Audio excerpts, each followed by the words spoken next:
માછી મહામંડળ દ્વારા સફાઈ અભિયાન હાથ ધરાયું। ઉમરગામના દરિયા કિનારે ગુજરાત માછી મહામંડળ દ્વારા એક વ્યાપક સફાઈ અભિયાન હાથ ધરવામાં આવ્યું હતું। દરિયાઈ પર્યાવરણના સંરક્ષણ માટે આયોજિત આ પહેલમાં ઉમરગામના માછી સમાજના અગ્રણીઓ અને સ્થાનિક લોકો મોટી સંખ્યામાં જોડાયા હતા। દરિયાઈ જીવસૃષ્ટિ પર પ્લાસ્ટિકના વધતા દૂષણના ગંભીર પડકારને ધ્યાનમાં રાખીને અભિયાન શરૂ કરવામાં આવ્યું હતું।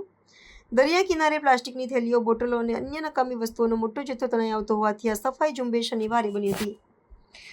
અભિયાનનું મુખ્ય કારણ દરિયાઈ જીવસૃષ્ટિ પરનું જોખમ છે। માછીમાર સમાજના અગ્રણીઓના મતે દરિયામાં માછલાઓનું પ્રમાણ ઘટી રહ્યું છે અને જીવસૃષ્ટિઓના પેટર્નમાં પ્લાસ્ટિક વધતું જતું પ્રમાણ આ ચિંતાનું મુખ્ય કારણ છે।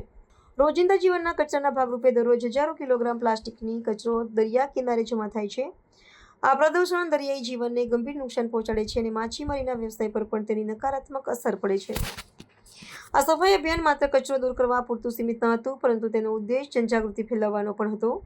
માછી મહામંડળે ભારપૂર્વક જણાવ્યું કે દરિયાનું જતન કરવું એ સૌની સામૂહિક જવાબદારી છે અને પર્યાવરણ બચાવવા માટે દરેક વ્યક્તિએ આગળ આવવું જરૂરી છે। આ ઝુંબેશ દ્વારા લોકો ગમે ત્યાં કચરો ન ફેંકે અને સ્વચ્છતા જાળવે તેવો સ્પષ્ટ સંદેશો આપવામાં આવ્યો હતો, જેથી દરિયાઈ પર્યાવરણને સુરક્ષિત રાખી શકાય।